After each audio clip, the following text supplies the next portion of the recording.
తన సాక్ష్యం కంటే సునీల్ మాటే గొప్పదిగా అనిపించింది. ఎందుకంటే సునీల్ విశ్వాసం కంటే స్రవంతి విశ్వాసం అనేది చాలా చిన్నది అనిపిస్తుంది. ఏంటంట, భర్త ఆలస్యంగా దేవుని ఎరిగాడు, భార్య ముందుగానే దేవుని ఎరిగింది. కానీ భర్త ఏమన్నాడంట, తనకోసం ఒక్క మాట, సునీల్ యొక్క ఈ సాక్ష్యంలో సుని అనే మాట కొరకు అటువంటి స్థితిలో ఉన్నట్టు వారికి ధైర్యాన్ని ఇచ్చే మాట. ఎబ్రిల్ రాసిన పత్రిక 13వ అధ్యాయము. అటువంటి సందర్భంలో ఎవరున్నా కూడా వారికి కొండంత బలం ఇచ్చే మాట బైబిల్ ఒక మాట ఉందని నేను మీకు తెలియజేయాలని ఆశపడుతున్నాను. ఎబ్రిల్ రాసిన పత్రిక 13వ అధ్యాయము 6వ వచనం చూడగలిగినట్లయితే ఒక మాట, కాబట్టి ప్రభువు నాకు సహాయకుడు. ప్రైజ్ ది లార్డ్, హల్లెలూయా. సునీల్ ఎందుకు భయపడలేదు తెలుసా? సునీల్ మనుష్యుడు సహాయకుడిగా ఉన్నాడని ఆయన నమ్మలే. ఎవరు సహాయకుడు ఉన్నాడని? ఎస్, అందుకే ఆయన భయపడలే. భార్య భయపడినా కూడా భర్త ఎందుకు భయపడలేదు తెలుసా? ప్రభువే నాకు సహాయకుడు. అందుకే ఎంత శ్రేష్టమైన మాట చూడండి, కాబట్టి ప్రభువు నాకు సహాయకుడు, నేను భయపడును, నరపుత్రుడు నాకేమీ.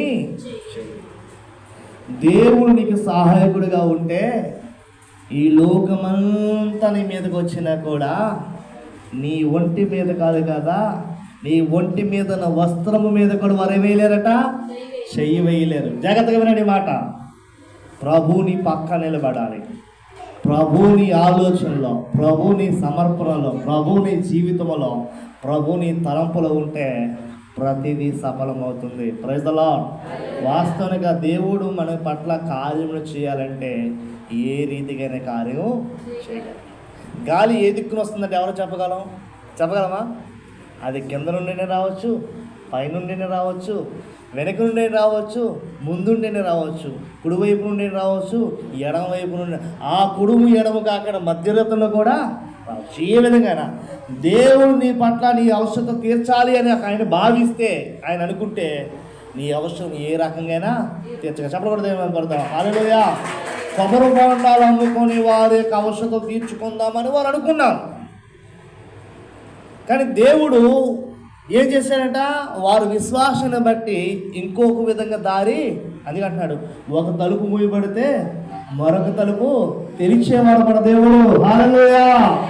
ఒక దారి మూయబడితే మరొక దారిని తెరిచేవాడు. అదే వాక్యాన్ని మీకు చెప్పా. కాకి పిల్లలు ఏంటంట, ఆకలితో కావు కావు కావు కావు అని ఆహారం కోసం అలవటించిపోతుంటే ఆ కాకుల యొక్క మొర, ఆ కాకుల యొక్క ఆకలిని దేవుడు అర్థం చేసుకుని ఏం చేశాడు తెలుసా? ఆహారాన్ని సిద్ధపరిచాడు, ఆహారాన్ని సమకూర్చాడు. ఓకే, మంచిది. ఈరోజు వాక్య భాగంలోకి వెళ్దాం రండి. హెబ్రీయులకు రాసిన పత్రిక 12వ అధ్యాయం 16వ వచనం చదువుకుని దాని నుండి కొన్ని విషయాలు నేను మీతో పంచుకోవాలని ఆశపడుతున్నాను. ఒక పూట కూటి కొరకు తన జ్యేష్ఠత్వ హక్కును అమ్మివేసిన ఏసావు వంటి భ్రష్టుడైనను వ్యభిచారైనను ఉండునేమో అనియు జాగ్రత్తగా చూచుకొనుడి. భ్రష్టుడు ఎవరికంటారో తెలుసా? ఈ పదం ఎవరికి ఉపయోగిస్తారంటే షెడ్యూల్ ఇంటి వారిని ఉపయోగిస్తాడు. తను ఎవరిని ఉపయోగిస్తారంటే భ్రష్టుడు అంటే కుటుంబము నుండి, సమాజము నుండి, సంఘము నుండి వెలవేయబడిన వాడికి వీడు భ్రష్టుడు అంటాడు. ఎవరు పడతాడు? వెలవేస్తామా?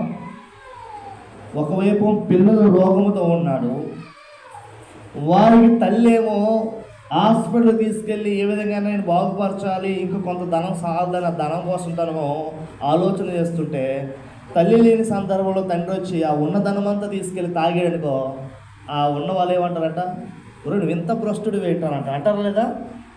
ఒకవైపు ధనము చాలక నీ భార్య కష్టపడడానికి వెళ్ళి ఆ ధనము తీసుకొచ్చి నీ బిడ్డలు బాగు చేయాలని ఆశపడుతుంటే నువ్వు సహాయం చేయకపోయేది కాక ఉన్నదాననే ఊడ్చే స్థితిలో ఉన్నావురా, ఇంతకన్నా భ్రష్టుడు ఇంకెవరును నేను చూడలేదు అంటుంటా కదా. ఇంత దరిద్రుడు వేటరా భ్రష్టుడు అంటే అర్థం ఏంటి? ఇంత దరిద్రుడు, ఇంత చండాలుడు వేట, ఇంత నీచుడు వేట అని అర్థం. అయితే ప్రియరా వాక్య భాగంలో ఈరోజు ఒక 4 విషయాలని మీకు తెలియజేయాలని ఆశపడుతున్నాను. ఎవరు భ్రష్టులు అవుతారు? ఏంటంటే వాక్యాంశం ఏంటి? ఎవరు భ్రష్టులు అవుతారు? భ్రష్టులు అంటే ఏంటి చెప్పాం కదా, ఇప్పుడు చెప్పండి. భ్రష్టులు అంటే ఎవరు? చెడినవాడు. ఎవరు చెడిపోతారు? ఎవరు వెలివేయబడతారు? ఎవడు చండాలుడుగా సమాజం ఎదుట చెయ్యెత్తి చూపించుకున్న స్థితిలో ఉంటారు? ఈరోజు ఒక 4 విషయాలు నేను తెలియజేయాలని ఆశపడుతున్నాను. వాక్యాంశం ఏంటి? ఎవరు భ్రష్టులు అవుతారు? మొదటిగా చూసుకున్నట్టు ఎవరు భ్రష్టులు అవుతారంటే 2 తిమోతి రాసిన పత్రిక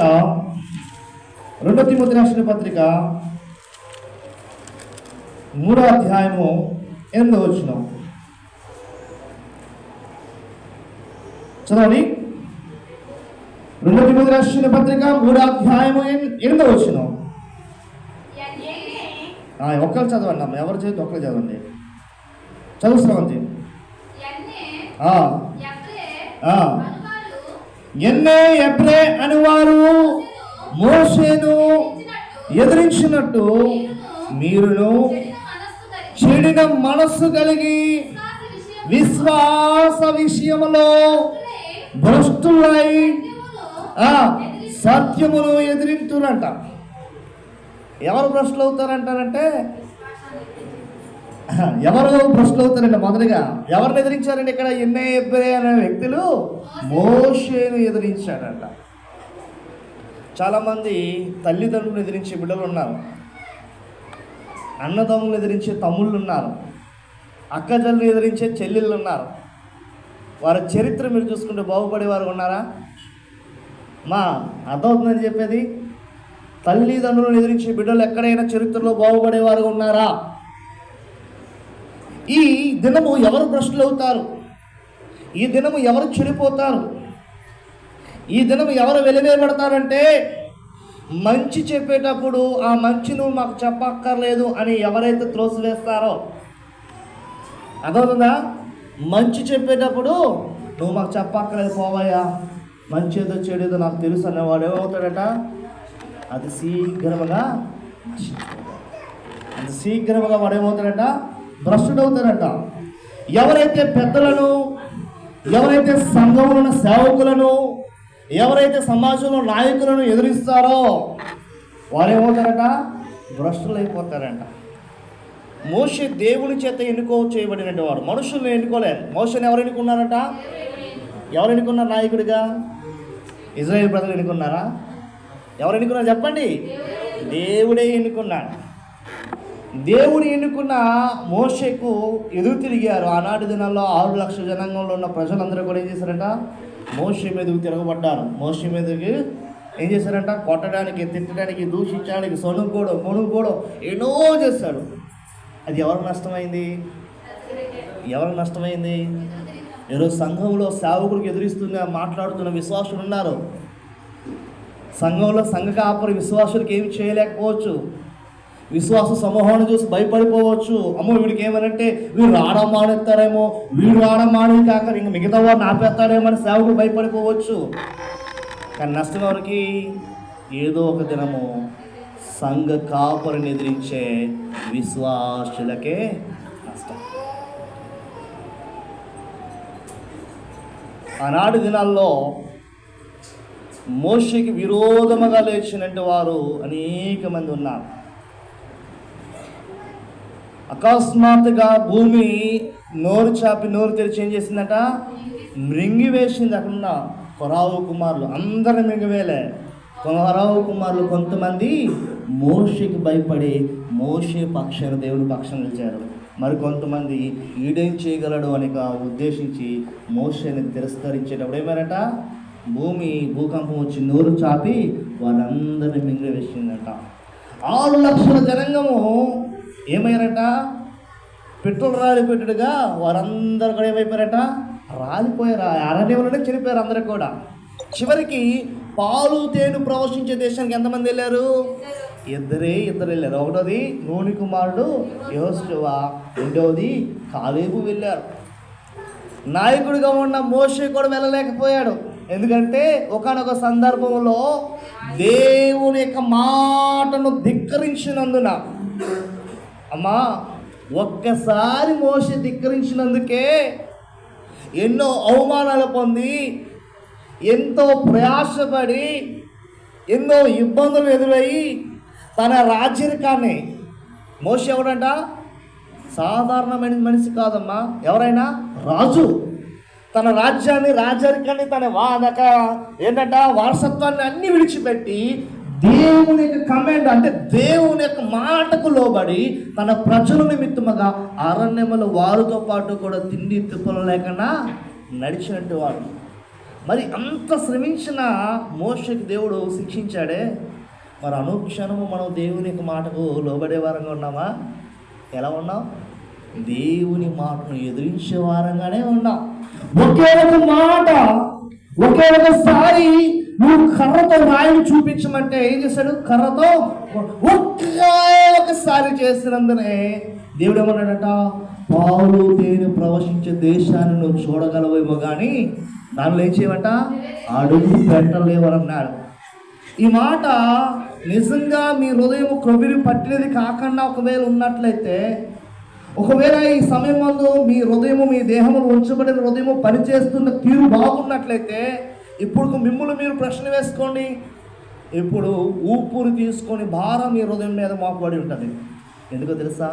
అయ్యో, నేను ఎన్నో మార్లు దేవుని మాటను ధిక్కరించాను, మరి నా గతి ఏమవ్వాలి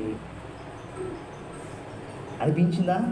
అనిపించలేదండి. ఇంకా మీరు సరిగ్గా దేవుని వాక్కు వినేవారుగా లేరని నేను భావిస్తున్నాను.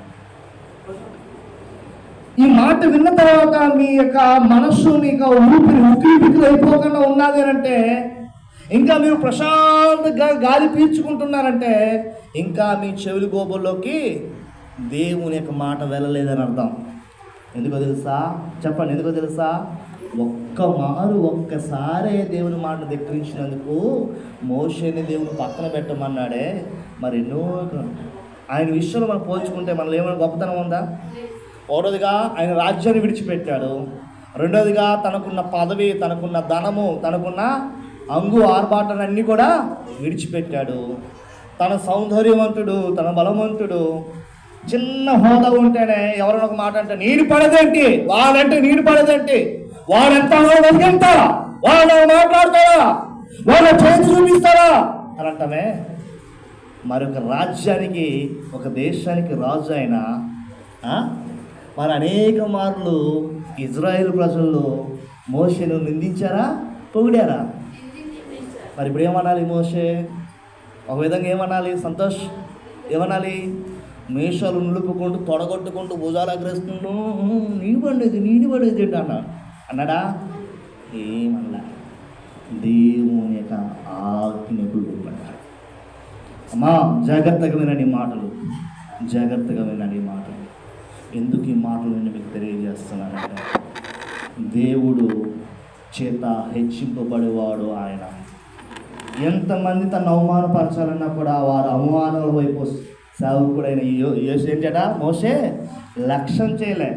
ఈరోజు ఈ లోకంలో సేవకుడైనా, ఈ లోకంలో నాయకుడైనా, చెప్పండి, ఈ లోకంలో సేవకుడైనా, ఈ లోకంలో నాయకుడైనా, ఈ లోకంలో పెద్దయినా అవమానాల వైపు తను ఆలోచించాడు అని అంటే, అవమానాల వైపు తను చూస్తున్నాడంటే, తను అడుగు ఒక ముందుకు కూడా వేయగలడా?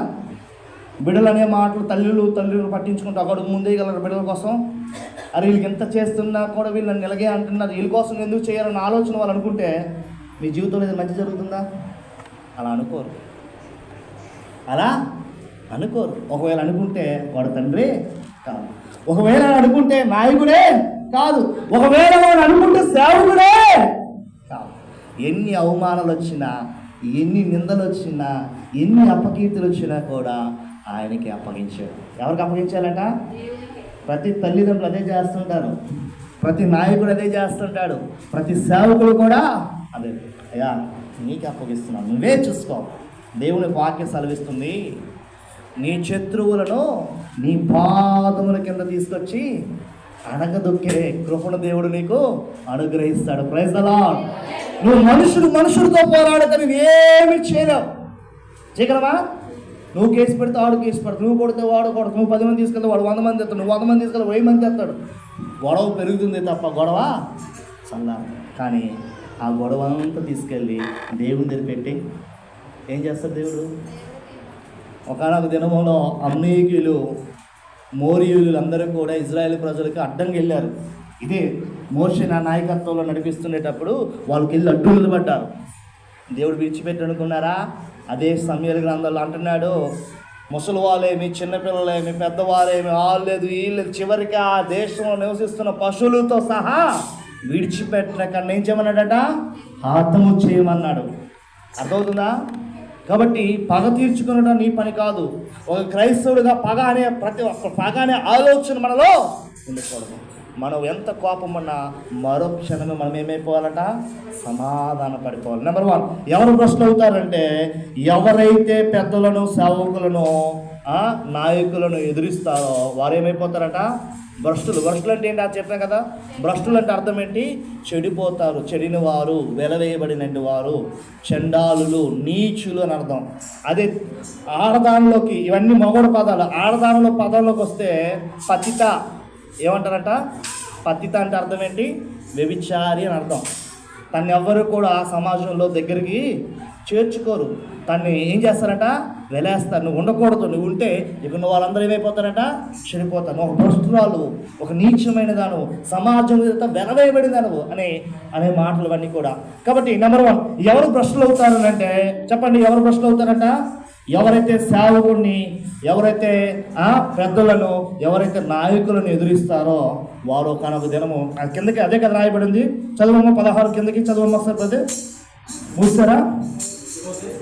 తిమోతి కాదు బ్రదర్, హెబ్రీ రాసిన పత్రిక 12:16 చివరిలో.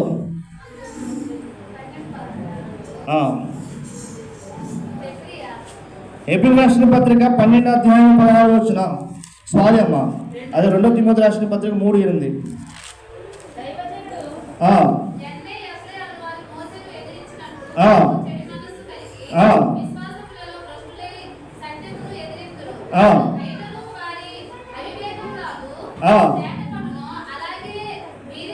వీరిది కూడా అందరికి తేటబడును కనుక వీరు ఇక మీదటకు ఇక ముందుకు ఏం చేయాలంట? సాగరంట. ఏం చేయాలంటే వీరు ఇక ముందుకు సాగరంట. అర్థం ఏంటి? ఇక ముందుకు వారి జీవితము వెళ్ళదు. సాగరు అంటే అర్థం వెళ్ళదు అని అర్థం. నువ్వు ఆపక్కర్లే, ఎవరు ఆపుతారంట? వారే ఆపుకుంటారు. అర్థమైందని చెప్తుంది. నేను ఎదురెళ్ళాను, నేను మహాబలవంతుని, నాకు సూర్యం ఉంది, నాకు ధనం ఉంది, నేను ఎవరిని ఆపేస్తానంటే ఒక దినం నిన్నే దేవుడు ఆపేస్తాడు. నువ్వు ఏ స్థితిలో ఎక్కడ నిలబడ్డావు అక్కడికంటే ఒక అడుగు, ఒక ఇంచు కూడా నువ్వు ముందుకు ఇలా నీ బ్రతుకంతే అక్కడతో ఎక్కడితో అంట? అక్కడితోనే కొలాప్స్. అందుకే దయించి ఈ మాటను గుర్తుపెట్టుకోండి. నీకున్న పెద్దలు ఎవరైతే ఉన్నారో వాళ్ళు నీకు చెప్పేటప్పుడు లోబడు. నీ సేవకుడు ఒక సంఘానికి నువ్వు వెళ్తున్నప్పుడు, నీ విశ్వాసంగా ఉండేటప్పుడు ఈ సేవకుడు నీ మాటకు లోబడు. ఒకవేళ ఒక గుంపుకి, సమూహంగా ఒక నాయకుడు అంటే నాయకుడికి లోబడు. ఎందుకంటే అది నీ మేలుకే. రెండోదిగా చూద్దాం రండి, ఎవరు భ్రష్టులు అవుతారన్న విషయంకి వస్తే తీతుకు రాసిన పత్రిక ఆలస్యం అవుతుందని ఆలోచించండి. దేవుని యొక్క వాక్యం మీకు దొరుకుతుందని సంతోషపడండి పిల్లారా. తీతుకు రాసిన పత్రిక 1:16 దేవుని ఎరుగుదమని వారు చెప్పుకుందురు కానీ, జాగ్రత్తగా ఉండండి, ఇది మాట మీ అందరిని ఉద్దేశించిన మాట. వారు చెప్పుదురు కానీ అసహ్యులను, అవిధేయులను, ప్రతి సత్కార్యము విషయమై భ్రష్టులై ఉండి తమ క్రియల వలన ఆయనను ఎరగమన్నట్టు ఉన్నారట. మొదట ఏమన్నారు అమ్మా? మొదటి వచ్చిన ప్రారంభంలో ఏముంది? దేవుని ఎరుగుదామని వారు చెప్పుకుందరు కానీ ఏమనుకుంటున్నారంట? పెదాలతో ఏం చెప్తున్నారు? దేవుడు నాకు తెలుసయ్యా, దేవుని గొప్పతనం తెలుసయ్యా, దేవుని జీవితం నాకు తెలుసయ్యా, నేను ఎలా బ్రతకాలో తెలుసా అంటారు. నాకంటే ప్రార్థన పరుడు లేడు, నాకంటే గొప్ప విశ్వాసం లేడు అంటాడు ప్రధానంలోన. అయితే నువ్వు ప్రార్థన పరుడు వాని విశ్వాసాన్ని ఎవరు చెప్తారంట? నీ క్రియ చెప్తుందంట. తమ క్రియల ద్వారా కిందకి ఏమన్నాడని చదవండమ్మా, కిందకి భ్రష్టులై ఉండి తమ క్రియల వలన ఆయనను ఎరగమన్నట్టు ఉన్నారంట. నోరేమో ఇది విశ్వాసం అంటది, నీ క్రియ ఏమో దేవుని ఎరగనట్టుగా జీవిస్తుంది.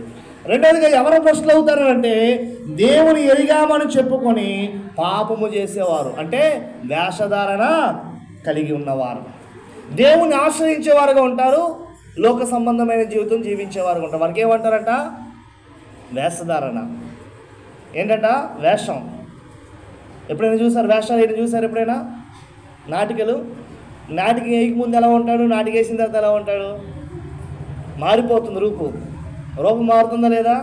ఒకవేళ చిరంజీవి వేషం వేసాడుకో, వాడు ముందు ఎలా ఉంటాడు? ఒక మామూలు వ్యక్తి ఉంటాడు. ఆ వేషం వేసిన తర్వాత ఎలా ఉంటాడు?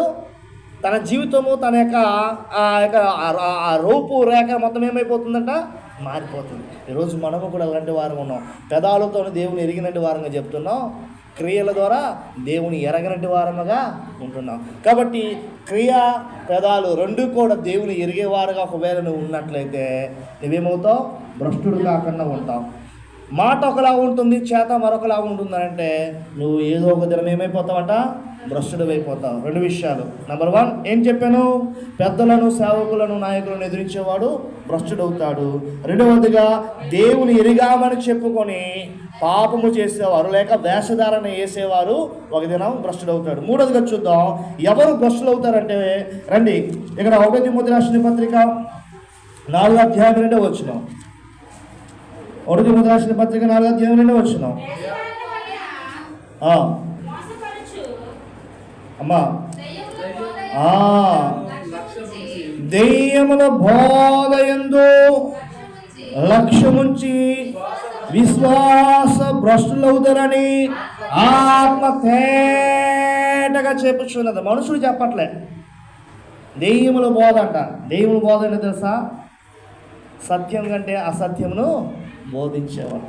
ఈ మధ్యకాలంలో తండ్రి సన్నిధి ఒక సేవకుడు ఉన్నాడు, సాలీం రాజు గారు.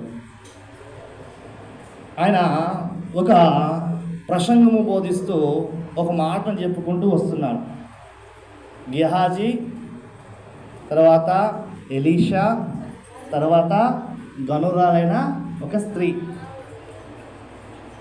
అక్కడ ఎక్కడెక్కడ బైబిల్లో ఆ యొక్క కాంట్రవర్సీ లేదంటే పద్ధతి లేదంటే ఆయన చెప్పే మాటలు ఏవి కూడా రాయలే. ఆయన అంటున్నాడు, ఆయన బోధించే బోధ మీరు ఎప్పుడైనా విన్నారా ఈ మధ్యకాలంలో? ఆయన అన్నాడు, గెహాజీ చూపంట మంచిది కాదంట. ఎలీషా గెహాజీని చెప్పేటప్పుడు గెహాజీతో అన్నాడంటే, ఎలీషా అదిగో ఆ స్త్రీకి ఏమి కొదువై ఉన్నదో నువ్వు వెరిగిరా అనంటే, ఆయన వెళ్ళి ఏం చెప్పాడంట, అయ్యా ఆయనకి అన్నీ ఉన్నాయి కానీ ఆవిడకి గర్భఫలం లేదు అని అంట. ఆవిడ గర్భఫలం లేదు అనేటప్పుడు ఏం చేశాడంటే గెహాజీ అంట, భర్త ఏమో వృద్ధాప్రాయంలో ఉన్నాడు, భార్య ఏమో యవన ప్రాయంలో ఉంది అని కన్నేశాడంట. ఇలాంటి తప్పుడు బోధలు ఈ లోకంలో చాలామంది బోధిస్తున్నారు. చాలా జాగ్రత్తగా ఉండండి. బైబిల్ ఏం చెప్తుందో అది మీరు వింటేనే సరిపోతుంది. కాదు మీకు అర్థం కాకపోతే గ్రూప్లో పెడతా, వారు చెప్పినాక వాక్యం మీకు నేను పెట్టమని పెడతా తర్వాత. ఎందుకు ఈ మాట చెప్తున్నానంటే, మీరు బైబిల్ చదివేవారుగా మీరు ఉన్నారంటే మిమ్మల్ని ఎవరు కూడా ఏం చేయలేరట, నాశపరచలేరు. ఇదే సత్యం, ఇందులోనిదే సత్యం, మరొకటి సత్యము కాదు.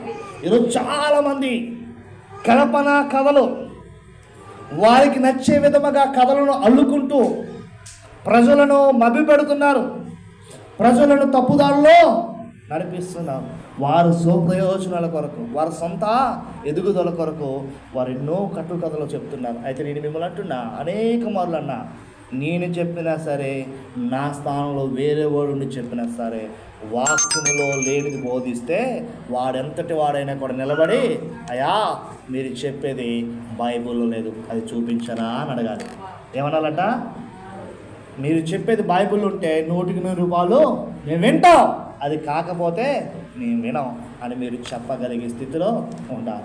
లేదా ఒకవేళ అడిగే ధైర్యమే లేకపోతే ఎదుటివారు బోధిస్తున్న బోధ మంచో చెడో తెలుసుకోగలిగే జ్ఞానం నీకు ఉండాలి. ఆ జ్ఞానం ఎప్పుడు కలుగుతుంది? బైబిల్ మనం అనుదినము చదివేటప్పుడు. 2 విషయాలు చూపించాను. మొదటిగా ఏంటి? పెద్దలను, సేవకులను, నాయకులను ఎదిరించేవారు భ్రష్టులు అవుతారు. రెండవదిగా దేవుని ఎరిగామని చెప్పుకొని పాపము చేసేవారు భ్రష్టులు అవుతారు. మూడవదిగా సత్యమైన వాక్యాన్ని వెంబడించక ఈయన్ని ఏంటంట ఒకీకరించి ఏం చేస్తున్నారంట, వాళ్ళు దీనికి నచ్చినట్టుగా వాళ్ళు మలుచుకొని వాక్యం చెప్పే వారి బోధ ఎవరైతే వింటున్నారో, ఈ బోధ వినాలి. మనం ఎవరి బోధ వినాలి? ఎవరి బోధ వినాలి? నా బోధ వినాలా? నేను చెప్పే మాటలు వినొద్దు. నిజం చెప్తున్నా, మళ్ళీ చెప్తున్నా, నేను చెప్పే మాటలు వినొద్దు. మీరు ఎవరి మాటలు వినాలి? బైబిల్లో ఉన్న మాటలే. నేను చెప్పేది బైబిల్లో మాట కాకపోతే అది వినొద్దు. అర్థమవుతుందని చెప్పేది? నేను చెప్పేది బైబిల్లో మాట అయితేనే మీరు వినండి.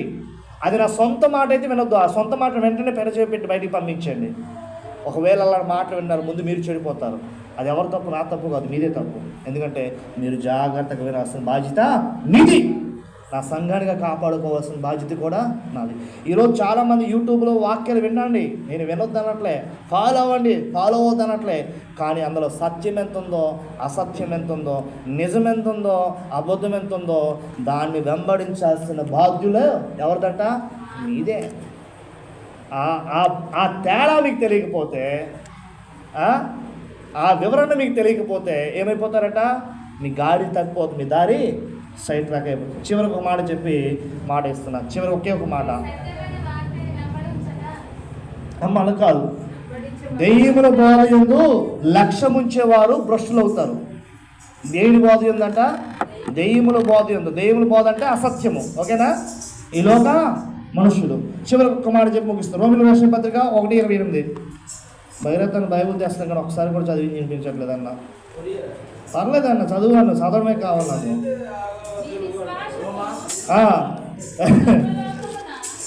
మరియు అమ్మ జాగ్రత్తగా నేను చెప్పేటప్పుడు రెఫరెన్స్ వినండి. మరియు వారు తమ మనస్సులో రోమిలో రాసిన పత్రిక 1:28 మరియు వారు తమ మనస్సులో దేవునికి చోటినీయకు నొల్లకపోయేది కనుక చేయరాని కార్యములు చేయుటకు దేవుడు భ్రష్ట మనస్సుకు వారికి అప్పగించినంట. వారు ఎందుకు చెడిపోయారు? వారు ఎందుకు వెలవేయబడ్డారు? వారు ఎందుకు చండాలుడుగా, నీచుడుగా ఈ లోకములో, సమాజంలో వారు ముద్రీకరించబడ్డారంటే చెప్పండి, ఎందుకంట? ఈరోజు ఒక వ్యభిచారి ఎందుకు వ్యభిచారిగా ఉండిపోయాడు? ఒక త్రాగుబోతుగాడు ఎందుకు ఉండిపోయాడు? ఒక జూదగాడు, ఒక పేకట్టాడేవాడు ఎందుకు ఉండిపోయాడు? ఒక దొంగతనం చేసేవాడు దొంగగా ఎందుకు ఉండిపోయాడు అని అంటే వారి హృదయంలో ఇంకా చోటు ఇవ్వలేదు కనుక. గజ దొంగ, సిలువు మీద ఒక దొంగ దేవుని హృదయంలో చోటు ఇచ్చాడు, మరొక దొంగ దేవుని హృదయంలో చోటు ఇవ్వలేదు. హృదయంలో చోటు ఇచ్చే దొంగ ఏమయ్యాడంట? దేవునితో కూడా పరదేశం చేర్చబడ్డాడు. హృదయంలో చోటు ఇవ్వని దొంగ నిత్య నరకానికి పాత్రుడయ్యాడు. సుంకపు గుత్తుదారుడైన జక్కయ్య మనుషులు రక్తాన్ని పీల్చి తిన్నాడు. నువ్వేమైపోతున్నావు, నాకు సంబంధమే లేదు, నా ఒట్టి నాకు ఇయ్యని వసూలు చేసిన వ్యక్తి తమ హృదయంలో దేవునికి స్థానం ఇచ్చాడు కనుక ఏమైందంట? రక్షింపబడ్డాడు. సమరయ స్త్రీ పాపము చేత అంతకుముందు మరి బైబిల్లో మీరు చదివితే అప్పటికే ఎంతమంది భర్తలు ఉన్నారంట? 4 భర్తలు ఉన్నారంట. యేసుక్రీస్తు ప్రభువు సందర్శించేటప్పుడు 5వ వాడు అయినప్పటికీ నీ పెనిమిటి కాదు. ఎప్పుడైతే దేవుడు తనతో మాట్లాడాడో, ఎప్పుడైతే ఆ స్త్రీ అనేది దేవుని తన హృదయంలో స్థానం ఇచ్చిందో ఏమైందంట? పాపమును విడిచిపెట్టిందంట. అర్థమవుతుందని మీకు చెప్పేది. ఎవరు చెడిపోతారు, ఎవరు భ్రష్టులు అవుతారంటే ఇంకా వారి హృదయం మూర్చుకున్నట్టు వారు. అందుకంటున్నాడు, ఏదే ప్రకటన గ్రంథం 3:12 చూసుకుంటే, ఇదిగో నేను తలుపు యొద్ద ఉండి తట్టుచున్నాను, ఎవడైనా నా స్వరం విని తలుపు తీసిన వారి యొద్దకు నేను, నా యొద్దకు వాడును వచ్చి నేను భోజనము చేసి సిద్ధపరిచిన ఆహారం వారు భుజించిదరంట. ప్రైజ్ ది లార్డ్, హల్లెలూయా. దేవుడిని వాడు తన వాక్యము చేత నీ హృదయం ముందుకు వచ్చి తలుపు తడుతుండేటప్పుడు నువ్వేం చేయాలో తెలుసా? వెంటనే వెల్కమ్ పలకాలి, డోర్ తీసి, ప్రభువా ఈ మాలిన్యమైన ఈ జీవితంలో నువ్వు రావాలని ఆశపడుతున్నావా? రావయ్యా, నువ్వు రావడం కంటే నాకు ఇంకేముంది ధన్యత? నువ్వు నా జీవితంలో అడుగుపెట్టుట కంటే నాకు ఇంకేముంది ధన్యత? ఏమన్నా అమ్మా, మీకు తెలియక అడుగుతున్నాను. దేవుడే మీ యొద్దకు రావాలనుకుంటుంటే మీరేం చేస్తున్నారు తెలుసా? ఫోటోలు పెట్టుకొని ఏం చేస్తున్నారంట? ఫోటోలు పెట్టుకొని ఆ ఫోటోలు ఎదుటి వెళ్ళి మీరు సాష్టంగా పడి మీరు పూజిస్తున్నారు. రండి, ఒక మాట మీరు చూపించి ముగించేస్తాను. రండి, దేవుడు మీ యొద్దకు వస్తున్నాడు. రండి, యోహాను సువార్త 14వ అధ్యాయము 23 యేసు ఒకడు నన్ను ప్రేమించినట్లా వాడు నా మాట గైకొనను, అప్పుడు నా తండ్రి వాడిని ప్రేమించును, మేము వాని యొద్దకు వచ్చి వాని యొద్ద నివాసము చేస్తూ అంటున్నాడు. దేవుడే నీ యొద్దకు వచ్చి నివాసం చేస్తానన్నప్పుడు ఫోటో ఎందుకు అమ్మా నీకు? మరి ఏది గొప్పది సింధు? ఏది గొప్పది? ఫోటో గొప్పదా దేవుడు గొప్పదా? ఫోటో అవసరమా దేవుడు అవసరమా? ఇప్పుడు దేవుడే వస్తానంటున్నాడా రానంటున్నాడా? దేవుడు మీ మధ్య నివసిస్తానంటున్నాడా నివసించనంటున్నాడా? నీ కుటుంబంలో ఉంటానంటున్నాడా ఉండనంటున్నాడా? మరి దేవుడే నీ కుటుంబంలో ఉండాలనుకుంటునేటప్పుడు మరి ఫోటోలు తీసుకెళ్ళి మూల పెట్టడం ఎందుకయ్యా? ఆ ఫోటోల్లో జీవం లేదు, ఆ ఫోటోలో చెవులు లేదు, ఆ ఫోటోలో కళ్ళు లేవు. మీ కళ్ళు మీకు దుఃఖాన్ని చూసే కనులు లేవు, మీ దుఃఖాన్ని వినే చెవిలి ఆ ఫోటోలు లేవు. నేను చెప్తున్నా, ఫోటోలకి ఆధారపడి జీవిస్తున్న విశ్వాసులు ఒకవేళ వీళ్ళు ఎవరైనా ఉన్నట్లయితే ఆ ఫోటో తీసి పక్కన పెట్టండి. అది యేసుక్రీస్తు ప్రభు ఫోటో అయినా కూడా. బైబిల్ ప్రారంభంలో అంటున్నాడు, ఏమన్నాడు అన్నాడు? ఆకాశము కింద కానీ ఆకాశము కింద భూమి ఉంది కానీ భూమి కింద ఉన్న నీళ్ళు ఉంది కానీ దేని రూపమునైనా మీరు సాగిలపడి నమస్కరించొద్దు, వాటిని మీరు పూజించొద్దు అని అంటున్నాడు. ఆయన జరిగేది జరగబోయేది జరుగుతుంది, భూత భవిష్యత్తు వర్తమాన కాలమునను ఎరుగున్నవాడు. మన యొక్క ఏకాగ్రత అంతా కూడా ఫోటోల మీద కాదు, ఎవరి మీద ఉండాలంట? మన దృష్టి అంతా ఎవరి మీద ఉండాలంట? బొమ్మ ఉందనుకో, ఇప్పుడు దృష్టి అంతా ఎవరి మీద ఉంటుంది? ఇక్కడ ఏమంటున్నాడు? నా నామములో ఎక్కడైతే ఒకరు ఇద్దరు ముగ్గురు ఉంటారో వారి మధ్యన ఉంటానని సెలవిచ్చాడు దేవుడు. మన బ్రదర్ అండ్ అసెంబ్లీ మొత్తం మీరు ఆల్ ఓవర్ ఇండియాలో ఎక్కడికి వెళ్ళండి, ఒక సిలువు క్రాస్ సింబల్ కూడా మీకు కనబడదు ఎక్కడ కూడా. ఎందుకంటే మన ఏకగ్రంథ అంతా కూడా ఎవరి మీద ఉండాలంట? దేవుని మీద నిలయం ఉండాలి. కానీ సులువు మీద బొమ్మ మీద మీ ఏకగ్రత ఉంటే ఏ ప్రయోజనమో. కొంతమంది డోర్ కట్టల మీద దేవుడు ఫోటో వేస్తుంటారు, కొంతమంది ఏమో డోర్ల మీద డిజైన్. అంటే నేను దొంగతనం చేస్తే నువ్వు ఒక కాపలుగా ఉండయ్యా, నేను వ్యభిచారం చేస్తే నువ్వు కాపలుగా ఉండయ్యా, అంటే నువ్వు నీచ నికృష్ట పనులన్నీ గృహంలో చేస్తుంటే నువ్వు కళ్ళారా చూస్తుండయ్యా అని చెప్పుకోవడానికే అవివేకం. దేవుడు నీ వద్దకు రావాలండి. ఎప్పుడు దేవుడు వస్తాడంటే చెప్పండి, ఒక మాట చివరిగా ముగించుకుందాం. ఈ 23 అన్నాడంట, నా మాట ఎవరైతే గైకొంటారో, ఎవరి మాట అంట? దేవుడి మాట ఎవరైతే గైకొంటారో వారు దేవుడు వారి దగ్గరికి వచ్చి వారితో నివాసం చేస్తుంటున్నాడు. 4 విషయాలు చెప్పి ముగించుకున్నాం. 8 విషయాలు ఇప్పుడు అంట చెప్పండి. ఎవరు ప్రశ్నలు అవుతారంట అన్న? విన్నావా భరత్ అన్న? ఎవరు ప్రశ్నలు అవుతారంటే చివరి మాట 4వ మాట ఏంటన్నా? ఎవరైతే తమ హృదయంలో దేవునికి చోటునియ్యరో, ఎవరైతే తమ హృదయంలో దేవునికి చోటు ఇవ్వరో వారు ఏమవుతారంట? భ్రష్టులు అవుతారు. కాబట్టి ఒకవేళ వారికి మీ హృదయాల్లో దేవుని స్థలం ఇవ్వకపోతే, చోటు ఇవ్వకపోతే, ఈ వాక్యం విన్న తర్వాత మీ హృదయంలో దేవుని స్థలం ఇవ్వండి. మీలో హృదయంలో స్థలం ఇచ్చేంత గ్యాప్ లేకపోతే అందులో చెడు అంతా కూడా తీసివేసి దేవుడు అంటున్నాడు, హస్తకృతములైన దేవాలయంలో నేను నివసింప జాలను. నేను ఉండబోయే స్థలం ఏదో తెలుసా? మీ హృదయమే నాకు నిజమైన ఆలయం అని మీరు ఎరగరా అంటున్నాడు. దేవుడు ఉండాలనుకుంటుంది ఈ 4 గోడల మధ్య ఉండాలనుకోవట్లేదు దేవుడు. మనము ఒక సమూహంగా కూడుకోవడానికి ఒక స్థలం మనకు కావాలి కాబట్టి మందిరం. కానీ దేవుడు ఎక్కడ ఉండాలనుకుంటున్నాడు చెప్పండి? చెయ్యెత్తి చూపించండి, ఎక్కడ ఉండాలనుకుంటున్నాడు దేవుడు?